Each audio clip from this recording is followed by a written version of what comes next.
The stars looked different from the observation deck of the hidden station, different in the way only silence could make them. Commander Thar stood there, his forearms pressed against the cold alloy walls, staring into the void that stretched between galaxies.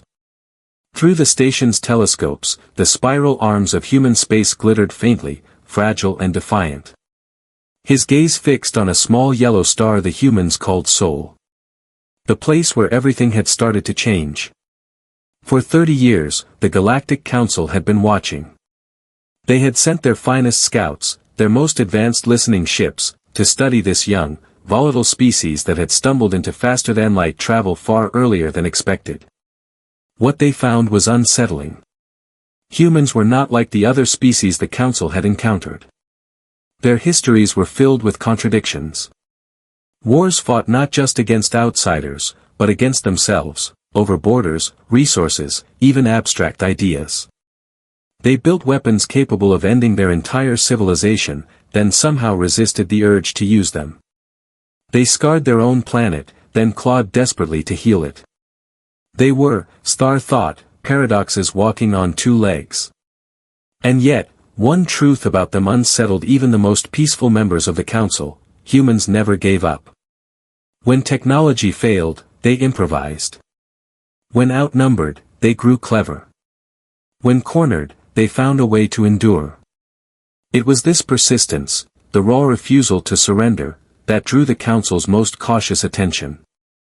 Star remembered the day the galaxy could no longer ignore them. A single human exploration vessel had stumbled upon a COR raiding party near the edges of their claimed space. The Korok were infamous across the stars, ruthless marauders, predators who pillaged and burned without hesitation. 3 of their heavy cruisers surrounded the lone human ship. It should have been an effortless kill. But the outcome defied reason. The recording spread like wildfire across Council channels, the human vessel weaving through impossible maneuvers, its weapons fired in ways no designer had ever intended, tactics improvised on the edge of catastrophe.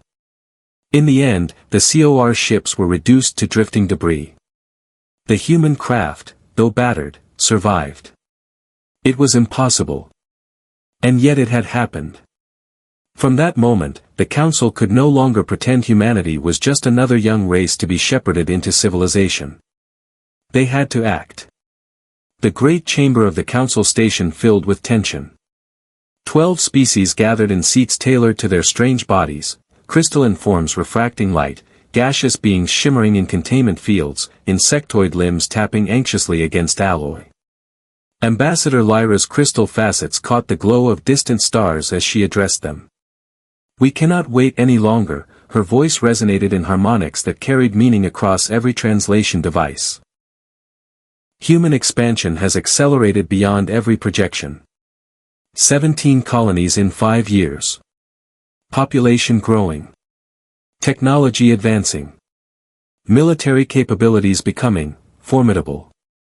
A harmony pulsed with soft light, its form shifting in waves of empathy. Perhaps we should greet them with friendship. Offer them integration into our community. Violence may be only learned behavior, unlearn it with guidance. Commander Thar shook his head, his species long ago evolved beyond violence, yet still understanding its logic. They will not surrender independence so easily. Our psychological profiles are clear, humans place freedom above nearly all else. The debate stretched on. The pacifist coalition pleaded for trust. The economic federations worried over trade disruption. The scientific consortium hungered to study human ingenuity. And the military advisory board issued cold warnings: humanity was not a curiosity, they were a potential threat. Finally, it was Ambassador Lyra who proposed compromise. "We extend an invitation. Diplomatic talks. Standard first contact protocols. A neutral station. A proper reception. We test their intentions face to face." The motion passed, though only by a narrow margin. The message was crafted with precision, encoded in universal mathematical constants and carried by quantum entanglement communicators across the stars.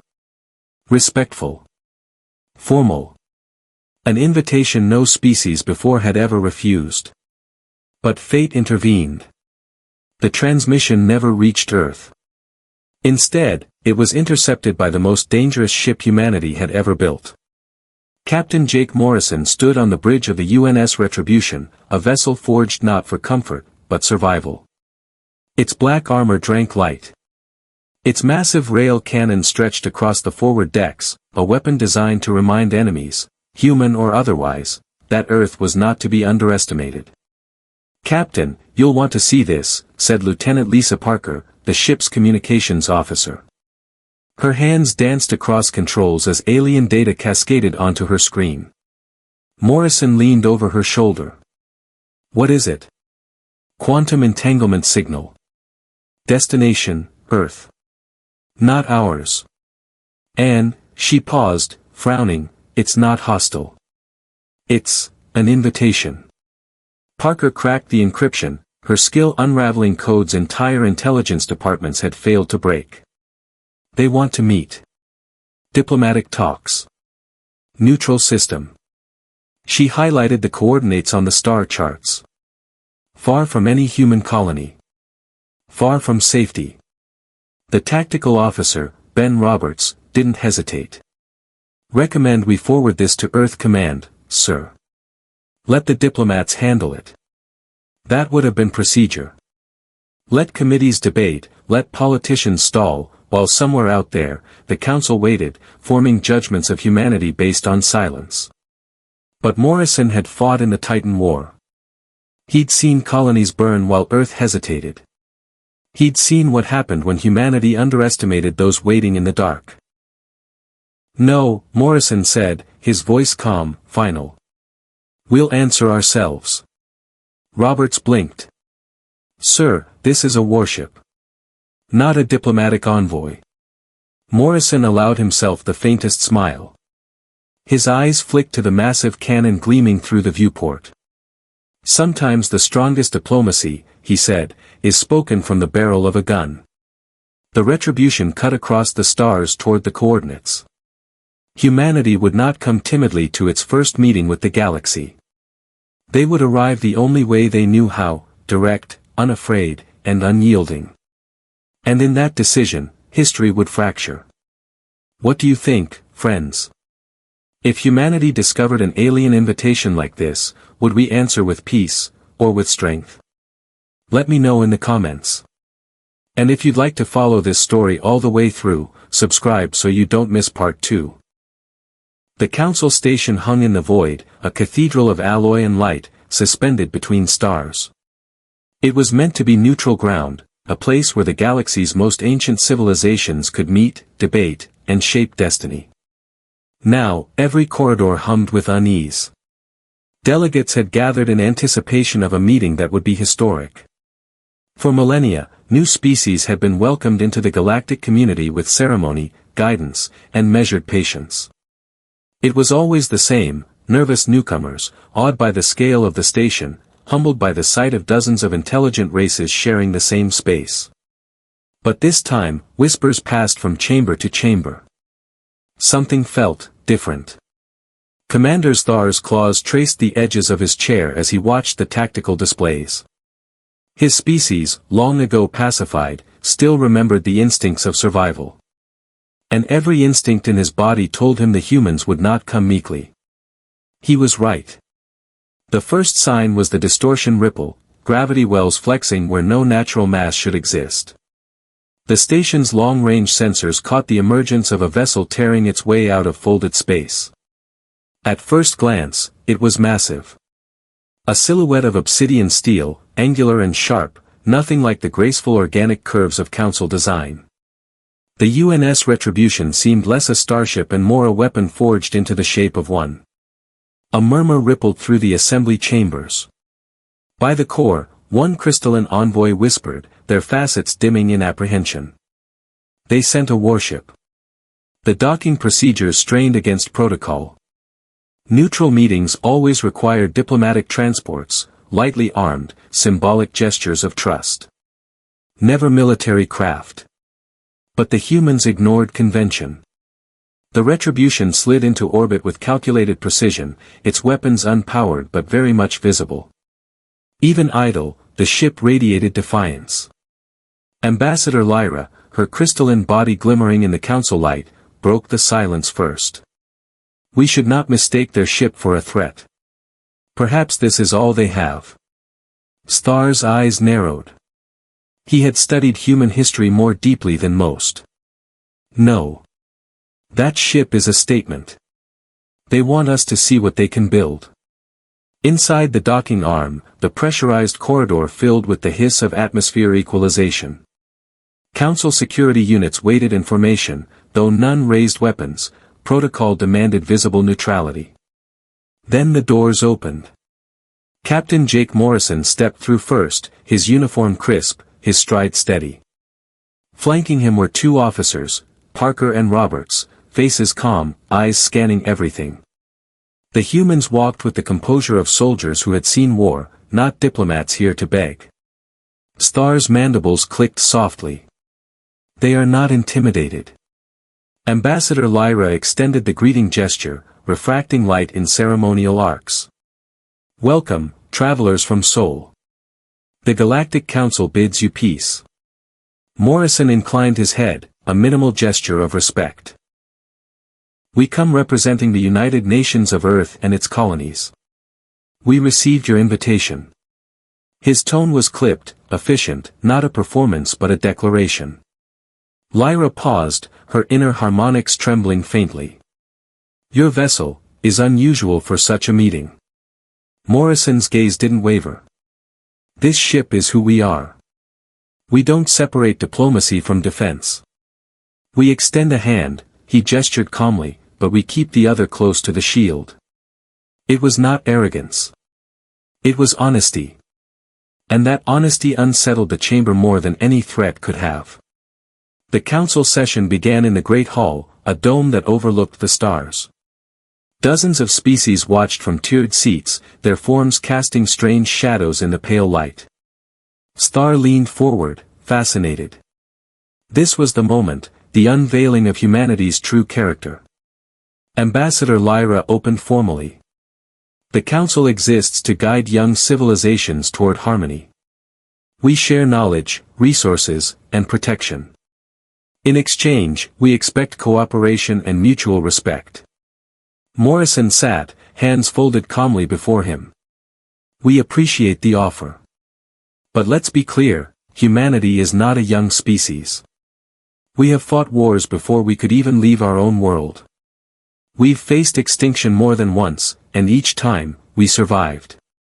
We've learned not to rely on protection. A crystalline envoy flickered nervously.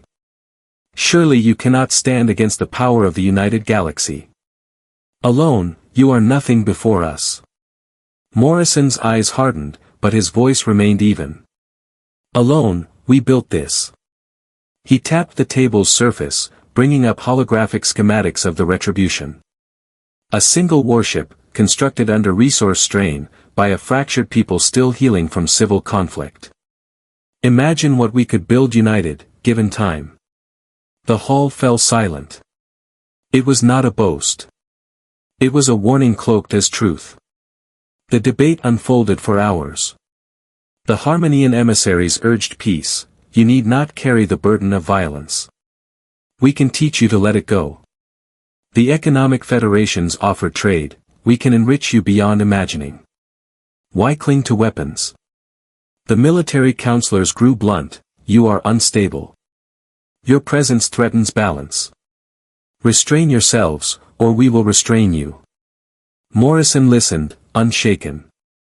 His answers were always the same. Humanity would accept dialogue, yes, partnership, perhaps, but never subjugation, never dependence, never surrender of autonomy. We will work with you, he said plainly. But we will not kneel. Star felt something ripple through the chamber, something no protocol could contain. Fear. Not because the humans threatened war, but because they didn't need to. Their strength was not in their weapons alone. It was in their refusal to yield. He leaned back, mandibles clicking in thought. This species will not be controlled. They will shape their own destiny, and in doing so, they may reshape the destiny of us all. When the humans finally departed, the Retribution pulled away from the station like a shadow detaching from light. Its engines flared, and then it was gone, vanishing into folded space. In the silence that followed, the council fractured. The pacifists clung to hope, they only need guidance. The traitors whispered opportunity, they could enrich us all. The generals muttered darkly, they are a threat. One that must be dealt with before it grows. And Commander Thar said nothing, because he knew the truth none dared speak, the galaxy had changed. Humanity had arrived, and they would not vanish quietly into the margins of history. That night, Morrison stood alone on the bridge of the Retribution, staring at the stars. Parker approached quietly. Think they'll trust us, sir? Morrison shook his head. Trust takes time. But fear? Fear is immediate. He let the words hang in the quiet hum of the ship. Humanity's first impression on the galaxy had not been peace. It had been a reminder, survival comes not from kindness alone, but from the strength to defend it. And across the stars, countless civilizations now lay awake, wondering what humanity would do next. What about you? If you were sitting in that council chamber, watching humanity's first meeting, would you see hope, or danger? Let me know your thoughts in the comments. And subscribe if you'd like to hear part 3, where the council must decide whether humanity is to be embraced, or destroyed. The galaxy had not been ready for humanity. Long after the UNS Retribution departed the council station, silence lingered in the Great Hall. But it was not the comfortable silence of consensus, it was the sharp, brittle silence of division. Species that had stood united for centuries now found themselves split. Some saw humanity as an opportunity, others as a threat. And no one could agree on which mattered more. Commander Thar lingered by the viewing dome, his dark eyes fixed on the faint trail of ionized particles still visible where the human warship had folded into the void. They came with honesty, he thought. And that honesty frightened us more than any weapon could have. He remembered the calm tone of Captain Morrison, the way he had spoken not as a supplicant begging entry into civilization, but as an equal. No lies. No performance. Only truth wrapped in steel. Thar knew what few in the chamber dared admit, humanity had changed the balance of the galaxy. And change always invited conflict. The first sparks came quickly. In hidden chambers of the council, factions formed. The pacifists, led by the Harmonians, pleaded that humanity be welcomed fully, given guidance and patience. They are like we once were, the emissaries pulsed in soft light. To reject them now is to condemn them, and ourselves, to repeat ancient mistakes. The traitors, shimmering in the colors of commerce, whispered eagerly, do you not see their ingenuity? Their speed of development? If they can craft warships like the one we saw, think what they could build for peace, if we give them reason. But the military bloc, the most pragmatic of all, spoke cold truths, they are unpredictable. Already they defy protocol. Already they show teeth. Do you not understand? We must strike before their numbers grow. Before their fleets spread. The chamber darkened with tension. The debate was no longer about welcome, it was about survival. Meanwhile, in human space, the Retribution's return was met with silence from Earth Command. Officially, the mission had been unauthorized. Diplomacy was the realm of politicians, not captains. Yet Morrison's report spread through secure channels, igniting fierce debate back home. Some hailed him as a hero. He showed the galaxy we will not be intimidated, declared one admiral. Others saw recklessness. He risked everything, argued a diplomat. One wrong word, and we might be facing war we cannot win. But the truth was simpler, the council now knew humanity. And humanity now knew the council. There was no undoing first contact. Thar found himself unable to rest. In the solitude of his quarters, he pulled up human historical archives, fragments collected by long-range probes and observation ships. The stories unsettled him. A species that had faced endless wars, yet each time rebuilt stronger. A people who could endure famine, plagues, even self-inflicted destruction, yet never truly break. One story haunted him most. A war fought across their own world, devastating cities, leaving millions dead. Yet only decades later, they stood united enough to touch the stars. How could a species recover so quickly from so much pain? Stars' mandibles clicked softly in the dark. If they can rise from their own ashes, what might they do when pressed by the galaxy itself? The council grew restless. Rumors spread, fleets were mobilizing near the border of human space, exercises, in name, but in truth, tests. Would humanity respond with fear? With retreat? Or with defiance? The answer came sooner than anyone expected. Reports filtered in from the outer systems. Human colonies had accelerated fortification. Defense platforms, orbital yards, hastily expanded shipyards. The humans were not waiting to be attacked. They were preparing for it. This, more than anything, terrified the council. Most young species reacted to contact with awe or hesitation. Humanity reacted with preparation. Ambassador Lyra addressed the chamber with trembling harmonics. We cannot treat them as children. They act as equals already. If we attempt control, we will make enemies instead of allies. But the generals would not yield. Allies? They sent a warship as their greeting. Do you not see? This is not peace, it is a declaration. They are telling us they will not bow. And for the first time in centuries, the council vote split so evenly that no clear path forward emerged. Far away, aboard the Retribution, Morrison stood with his officers. They'll see us as a threat, Parker said quietly. They already do, Roberts replied. Every move we make, every breath, they'll weigh against their fear. Morrison didn't answer right away. His gaze lingered on the stars, as though searching for something beyond them.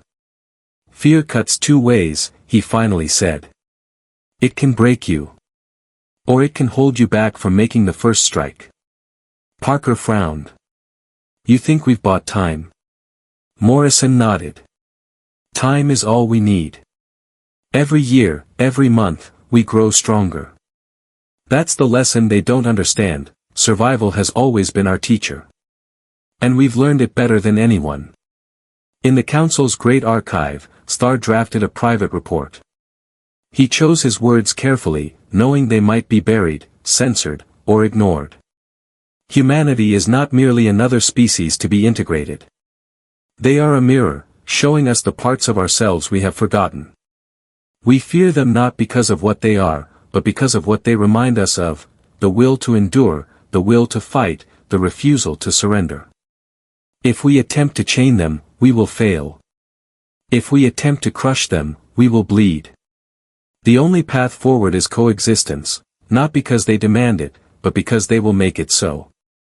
He hesitated before sending it, mandibles clicking softly. Perhaps, one day, history would remember his warning. And so the galaxy waited. Humanity fortified its borders, building in silence, preparing for the war that might come. The council fractured into whispers and shadows, allies turning into rivals, patience crumbling into fear. The void between stars grew tense, heavy with the weight of choices not yet made. The first contact had not ended in peace. It had ended in uncertainty. And uncertainty was more dangerous than any war. For somewhere in the darkness, a question now echoed through every chamber, every fleet, every quiet mind staring into the stars. What happens when humanity stops defending itself, and begins to push outward? And that, friends, is where this chapter of humanity's story closes. If you followed it this far, thank you. What do you think the galaxy should have done? Should they have embraced us, or tried to stop us while they still could? Let me know in the comments. And if you'd like to hear the next part of this calm HFY sci-fi series, make sure to subscribe so you don't miss it.